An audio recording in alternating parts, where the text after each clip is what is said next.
Hi, I'm Liz and I'm one of the founders for Voices for the Vulnerable. I just wanted to do this video just to sort of give you a bit of an insight that we are humans behind the posts. We're not just bots making post after post after post, but we are here and we are in the process of creating content. We aren't content creators by any stretch of the imagination. We are not professionals at this.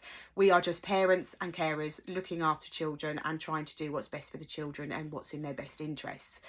I myself do have legal training, however education was something I've almost had to self-navigate and teach myself because it wasn't my area.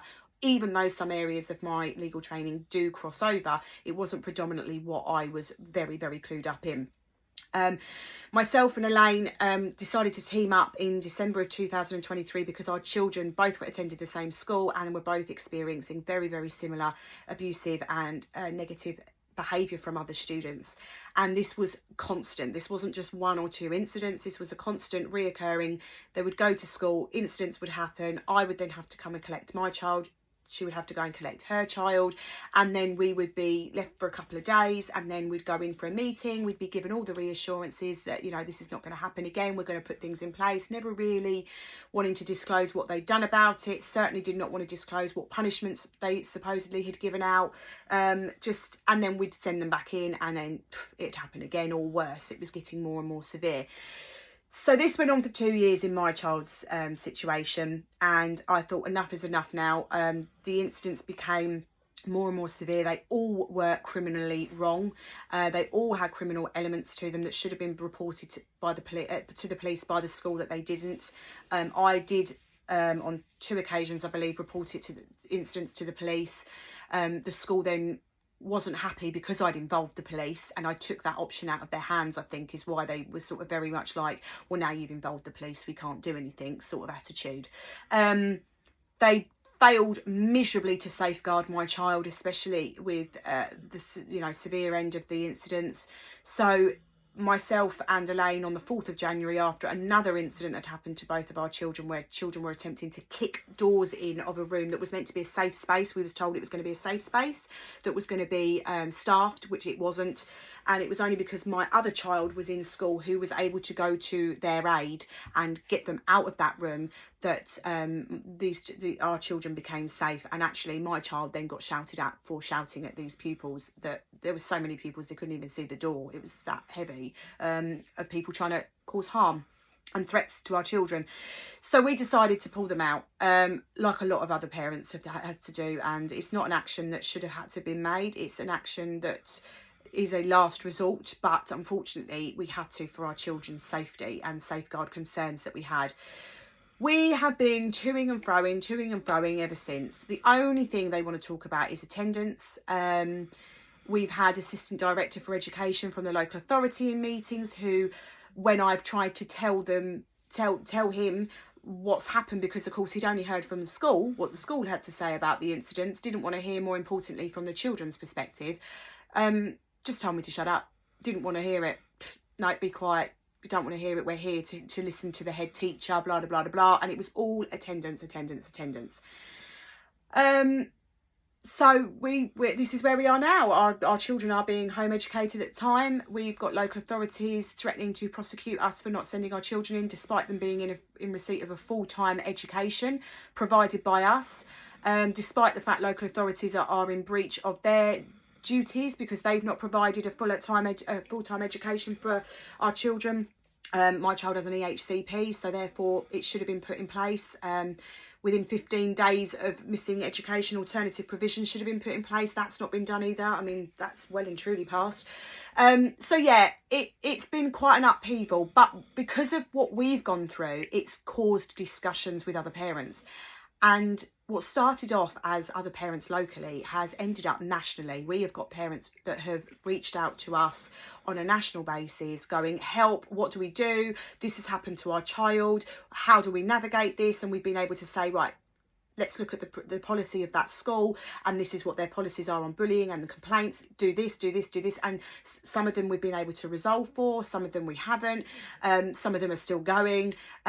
So it's something that was never intended to be what it is, but because of so many people that are going through this and so many children are suffering, we've had no choice but to create a one-stop place where people can come. They know who we are, they know where to find the information, they can reach out to us, they can either comment publicly or they can contact us privately to get that information. But we also do have a petition, guys, and that petition is to get the government to make the changes, because ultimately schools will only make the changes if they want to. If it's in their interest to do so, they'll make the changes, and if it's something that they are passionate about, they will make changes. And we have seen some teachers that have been very proactive, some head teachers as well, that have been very proactive with wanting to put things in place. However, it is a very small minority that are doing it out of choice. Most schools, it's like a machine. They're just churning them out. You know, they get in there at school at the beginning of the day, and it just, the teachers feel that they just got to do what they got to do to just get through that day, and then they'll be going home. Again, it's not a target against teachers. My grandmother was a teacher, so it isn't something that I'm saying is a negative thing. I do think that there are some amazing teachers out there, and I do think they need to be appreciated. I do think that they're going through this to a degree themselves. You know, they don't go to work every day to be abused by the students either. Unfortunately, it does happen, but we want to see that change. So do have a look in our bio. Some of the bios you can click on, some of them you have to sort of highlight and just copy and paste them into your search engine. But get the petition signed. The more people that sign that petition, the more coverage that's going to get, the more chance the government will see it, and they won't be able to ignore it. I believe it's when it gets to something like 10,000, I think it is, or 100,000, they have to actually then look at it and take it actually seriously at that point. So yeah, do sign that. Do pass it round. Do let all of your friends, your family, anybody that you think that would need, you know, that would have a need for us, or think that would benefit from a discussion with us, do contact us, because we can help. As I said, we have a lot of knowledge in this area, some obviously that is trained by law, but also things that we have looked and researched ourselves. And if we don't know a question, we will go and look it up for you, and we will do our damnedest to try and help every single person that comes to us. It is a huge task, so do be patient with us, because obviously we are only just human. We have to go through everybody's situation individually. We have to find out what we can do to help. We have to find out the information, and that does take time, but we will help. We are in discussions with other social media contents creators. There's a number of people that are on here that have agreed to either do a video for us to sort of let their people know that we're here, but also we do have somebody who I will mention probably in later on videos, who we are going to be doing a live with, and that particular person is fighting for all children's rights, which is again so important, because children overall in school are being treated like crap, and it's just not on. So there will be lives with that particular person as well.